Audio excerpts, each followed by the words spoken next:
I actually have a guest with me. His name is Jackson Millan, and he is known as the Wealth Mentor. Now, I'm really excited to be doing this. Usually we don't have guests on in our productions. Usually it's just the Pete Show. But because it's this time of year, and because Jackson is a very close partner of itGenius, and he's got a real keen passion in supporting small business owners, he's one of the very few people that I would trust to put in front of our audience, which is now over 10,000 subscribers on our YouTube channel, which is really awesome. And I'm really glad to have Jackson here with me today.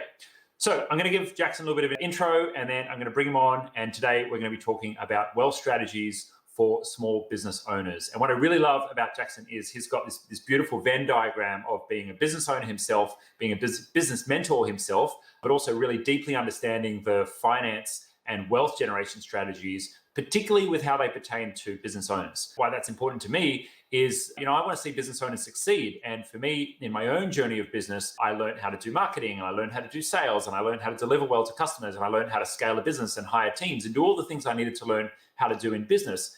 But even after I'd built a successful business and I had lots of income, I didn't have much wealth. I found myself with a decent income, but not many assets. And there was a point in time where my business had reached a certain level of maturity, and I decided, hey, now is actually the time to start to think about building wealth. But I felt like I was in kindergarten class with that. And a mentor at the time said to me, hey, Pete, you've got to start taking some money off the table because you've got this great business. That's a good asset in itself. But unless you're taking money off the table, something might go wrong. Something might happen. And in the last year, we've had COVID happen. And unfortunately, for many businesses, they've had their business have to either completely shift, or they've had to pivot, or even close businesses as well. And so there's a lot to be said for taking things off the table. And Jackson is an expert in helping you do that. The strategies for you to build wealth as a business owner and to maximize both your business and your wealth building as well, so you can have life on your terms, get closer to your personal goals, whatever they are, more family, more time, more freedom, more money, whatever works for you. We both want to help you get there, and very privileged to have Jackson joining me. So let's bring him on in and say hello to Jackson. And my team are going to bring him up. Hey, Jackson, how you doing, man? G'day, Peter. I'm doing very well, thanks, mate. I'm just enjoying sunny North Queensland at the moment as we're 10 weeks into our year traveling around Australia, taking a page out of your book as a digital nomad, mate. Oh, man, I'm really, really glad that you're taking the journey. For those who've been following along with the channel, sometimes I broadcast from on the road in my camper truck. And at the moment, I'm home in my home studio, but I'm just a little bit jealous of Jackson, who's out on the road at the moment and heading north. Now, I want to give you a proper intro. You've got this background in wealth and in business and, in running a successful business yourself. In the pre-show, we were talking about how you've started to move really into that founder role and that visionary role for your business. You've got an amazing integrator, Sam, your business partner, who, is there to help support the implementation of the business. And that's such a beautiful dynamic between a visionary founder and a strong integrator to actually lead a successful business. But you've also you've won heaps of awards in the space. You've been featured in Australian media all over the country. And, and I'm kind of reading through your bio here, just kind of like saying, okay, yeah, this is like the fancy bio about Jackson. But what I know about you and what I like about you is that you're really passionate about supporting small business owners. And I also know that we've got this similar ethos of taking the complex and making it simple. And I've always thought about creating smooth flows in business where, you have different inputs and different outputs, and making everything just run like a well-oiled machine, and run like a well-oiled machine so that you can, if you wish, take a trip around Australia with your family, which is just absolutely freaking awesome.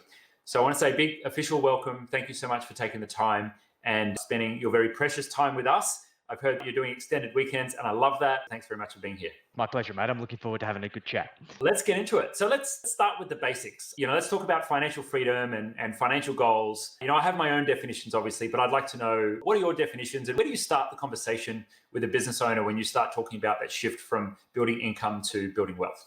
Yeah. So I think financial freedom is a term that's thrown around a lot. People misuse it. And I think the big problem here is that most people, if we actually drill down to it, financial freedom actually means something unique to them. It's different. There is no kind of blanket rule of what financial freedom means. But the idea and the concept of financial freedom is about being able to have the financial means to have the freedom and flexibility to do what you want, when you want, with who you want, if you even want to do it at all. But the harsh reality is, for most business owners, is that they go from typically working a 9 to 5, 40 hours a week on a fixed income. They realize that they're pretty good at what they do, and they see an opportunity in the market to go work for themselves. and they end up just tying themselves into golden handcuffs where they become a slave to their business, typically working 60, 70, 80 hours a week, in many cases for a fraction of what they were earning before, with all of the stress and anxiety and everything else that comes along with running a business. That is not financial freedom. That is the sheer definition of what financial freedom is not. So what is really important here, Peter, and I think what's really critical for most business owners, and where many business owners get this wrong, is that they treat their business as if it is the destination, whereas it is in fact a vehicle.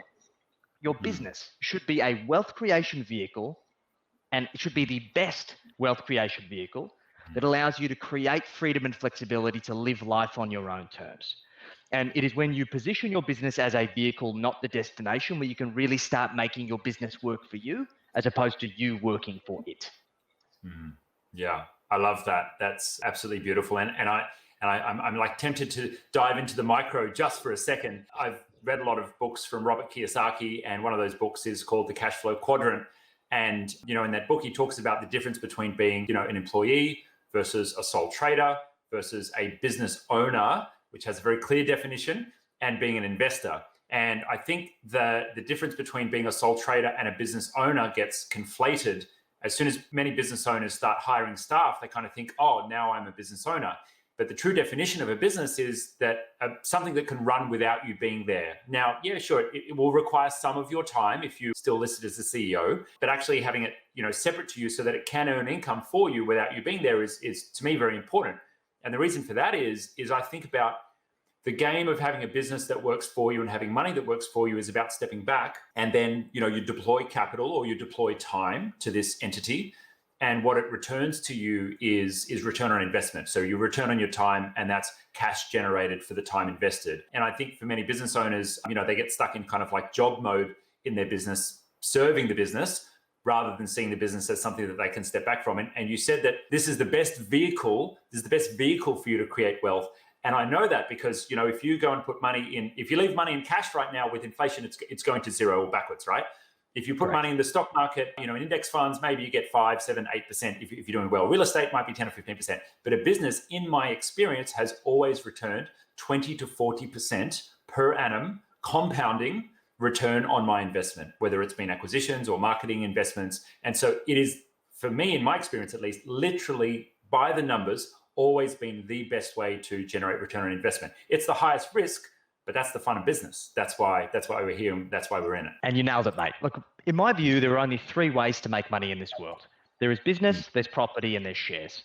And we aim to help our clients create what we call a wealth mastery machine, a financial operating system that allows them to increase their profits, improve their cash flow, because just because you've got profit on paper doesn't necessarily mean that it exists in your bank account. So we increase your cash flow and then systematically turn your business profit into personal wealth by investing both in shares and property. But the big issue here is, Peter, and where many people get this wrong, particularly business owners, is that we end up becoming reactive, right? Like when we were first talking about doing this session, we're talking about end of financial year planning. And I think that this is what kind of flows into the typical business owner mentality, is that most people are reactive. They're so busy putting out fires, and they get to say the 24th of June, and they're talking about planning for the end of the financial year. And it's too late. You should have been planning for the end of the financial year 12 months ago. So the purpose of this session is about helping you guys as business owners to shift your mindset, to start looking 12 months in advance and looking even further in advance. We actually help our clients create a 20-year financial and lifestyle roadmap. And it's all based on the fundamental principle of what we call the F3. It's about getting clear on your financial freedom figure. So in order for you to be able to live life on your own terms, how much income would you need to have coming in to allow you to live the lifestyle that you want? So to live in the house you want to live in, to eat the food that you want to eat, to go to the restaurants you want to go to, send your kids to the school that you want, have the holidays and experiences, buy the nice trucks that you'd like to buy and travel around Australia in. Crunch the numbers on this. And then define 2 income targets. Income target number 1 is, what does your business need to profit in active income to afford you the opportunity to live that lifestyle? Because we can typically achieve that number much faster than most people can think.